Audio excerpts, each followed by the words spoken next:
Good morning, Chris. Would you like to give us a brief explanation of your job role within Mitsubishi Electric? Yeah, morning Dan. My role in Mitsubishi is our net zero carbon design manager.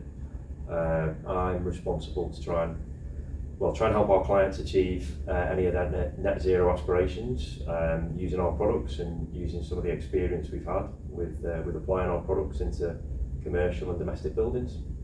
Excellent, brilliant. Before we get too deep, could you give us a brief explanation of exactly what net carbon zero is? Trying to be net zero carbon is to try and get to a point where the amount of operational carbon that you emit by using products, whether that be a television or an air conditioning unit, is not emitting any carbon. So using zero carbon electricity, for example. Where we talk about net zero is obviously carbon's always created in order to build anything, to build a product, to build a building. There's going to be carbon emitted to the atmosphere. So that's something that we have to offset.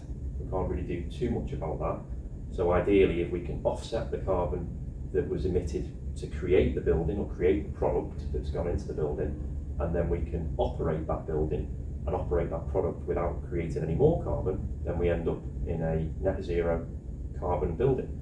So really, I suppose the easiest way of explaining it is to try and reduce the amount of embodied carbon that's gone into building the product and building the building in the first place, reduce the amount of operational carbon that is created when we're operating the building and operating the products, and then really get to that point where that building is operating without adding any additional carbon to the atmosphere.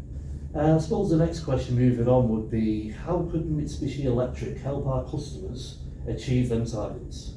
Well, that's my job. So yeah, really what we're trying to do is create products. Obviously, all of the products that we create use electricity rather than gas, for example.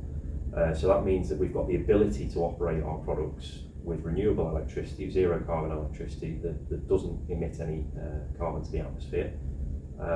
And we try and create very efficient products so that we use as little electricity as we possibly can.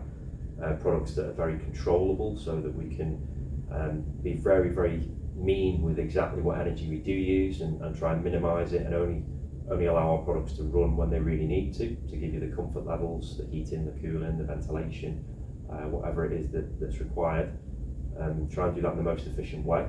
And at the moment, we're also trying really hard with our factories to build products that have actually got lower embodied carbon within them, so that we can try and make the amount of offset that's required for the creation of our products as low as possible as well.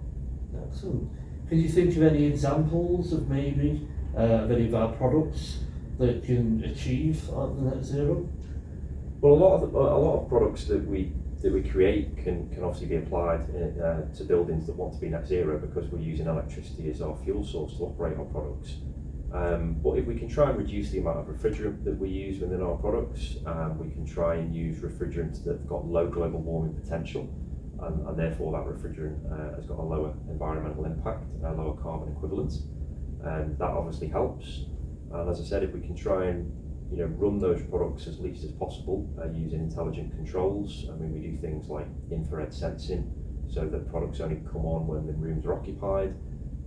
We try and create hot water and space heating with heat pump systems that adjust the temperature of water that we deliver to radiators or fan coil units or underfloor heating based on how warm the outdoor air temperature is, to try and again make the product more efficient and heat the building in the most efficient way. We're using CO2 as refrigerant now, which is a natural refrigerant. It's only got a global warming potential of 1, so that's a very good way that we can create products that have got a lower environmental impact. And as a business as well, we've signed up to science-based targets to achieve net zero carbon by 2050, in line with the UK government target for net zero carbon in 2050. We're trying to reduce all of our energy consumption in our buildings. We've got a huge photovoltaic array in our Hatfield office that we use to create as much renewable energy as possible. We've been changing our car fleet to use electric cars and plug-in hybrids wherever we can.